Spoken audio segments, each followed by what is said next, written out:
I was born in the southern part of Iran, a city called Abadan, born in a Muslim family, Shiite Muslim family. My grandfather was a Muslim leader, and he had 19 children, and out of 19 children, he had 84 grandchildren. And obviously he had to choose one to carry the spiritual pattern of the life and the teachings for the next generation.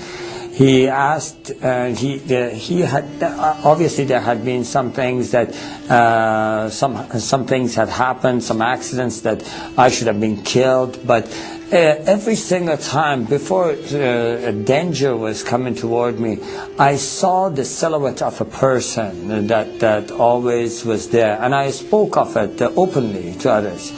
And my grandfather took that sign, obviously, that there is the spiritual leaders of Islam are looking over this boy, and they are protecting him. So he gave me very close attentions, and he taught me all the things I knew about Islam. I joined Hezbollah. I was in that army for about 3 years. I was studying Quran extensively then. My grandfather actually sowed this seed in my heart that I should share Islam with the poor misled Christians, you know, that have gone astray, and obviously remind and be a spiritual leader to our family outside Iran. I traveled to Malaysia, where I was caught with 30 illegal passports, put in prison. And so I started teaching Islam in the jail, and telling everybody what they must do, what are their duties toward Allah. And so I did this routine every day. I prayed obviously 5 times a day.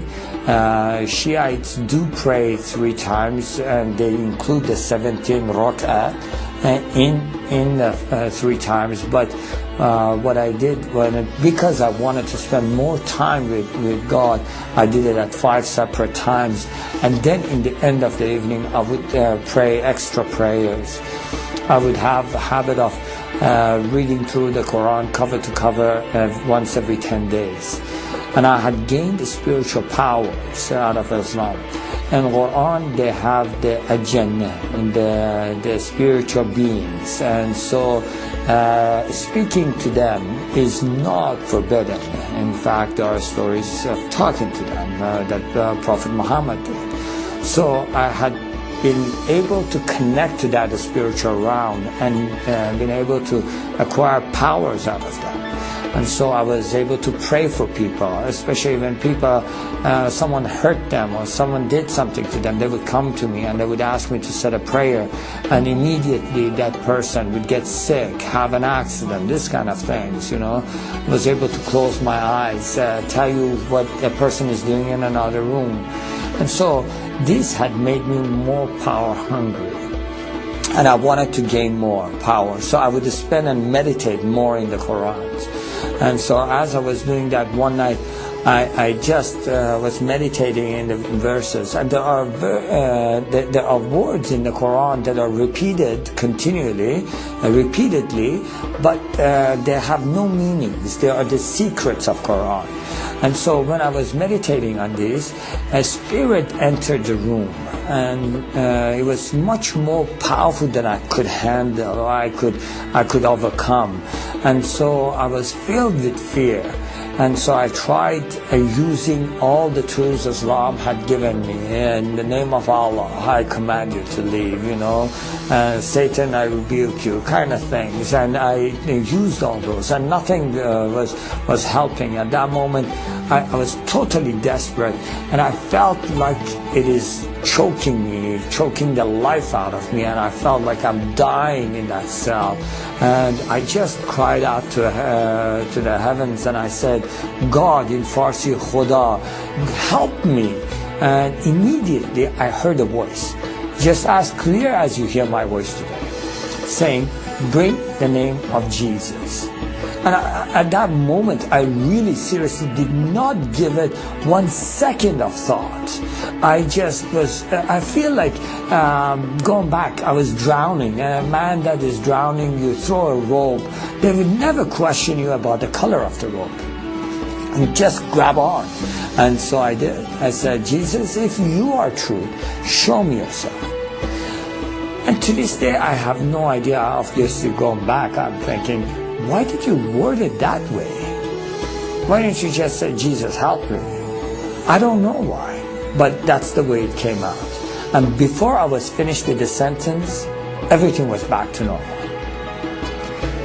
Now, that was not my conversion. That was the beginning of my confusion. Why would Jesus help a Muslim? Now, I had done everything in my power to be a good Muslim. I had already tried to go and commit myself to, in the way of Allah and be a martyr for Him, walking on the mines. And so the government of Iran used to issue the people that are fadai, or the ones that are willing to give themselves, to sacrifice themselves, a special Quran that had the stamp of the government. I had participated in the executions by hanging. I had done everything that I thought I must do against the infidels, and anything and everything I must do to share Allah with others.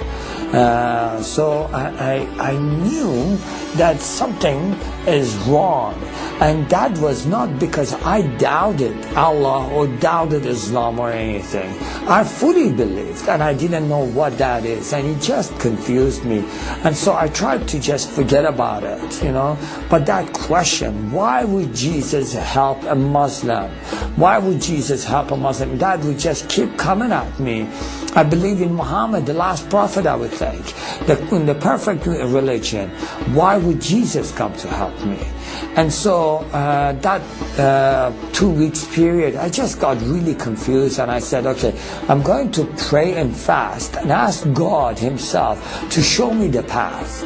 Obviously, I thought at that moment, and there are verses and things taught in the Quran that says the ways of Allah are many, and no matter what part of the mountain you climb, you always come to the same mountain top. And I thought, maybe that is what God is, and then, no, maybe it is different for God. Maybe God has a specific way for me, and He wants me to follow that specific way. So I thought, I will never find out unless I ask this question. So I did. I prayed and fasted, and from the bottom of my heart, with all my strength, I asked, God, what is it that you want me to do? What way is it that you want me to follow? And so for 2 weeks, I sat in one place and I prayed as many hours as I was awake, and I fasted as many hours as I was awake, and I would just fall asleep literally in that place. I would wake up and I would just pray again and again, asking God, what is the way you want me? After 2 weeks, to no avail, I had no answer. And I really got frustrated. I just thought, forget it, what is this? I have no chance of finding out what He wants. I don't even know if God exists. And I have wasted all my life. I have been afraid all my life, trying to do everything that would please Allah. And now He confuses me. If Allah is all great and He sees the heart, He knew in my heart I love Him. And what matters if I call Him whatever name I call Him? He knows in my heart I love Him. And if it does matter to Him, I ask Him. For 2 weeks I sat, prayed, and nothing happens. So, you know what? I'm going to go do my own thing. I'm going to go walk my own path. I'm going to do what pleases me. Obviously, at that very moment, I felt the power of God filled the room. Now, in Islam, the greatest sin you can commit, and you can never be forgiven for that, is doubting God Himself, doubting His teachings, doubting His prophet. And I had done that. And in Islam, they teach you that Allah never visits, God never visits human beings. I feel, and I know against Islam I have committed the greatest sin that can never be forgiven God's presence is in the room, and I'm confronted immediately with His holiness. All this is happening simultaneously, and I'm confronted with His holiness, which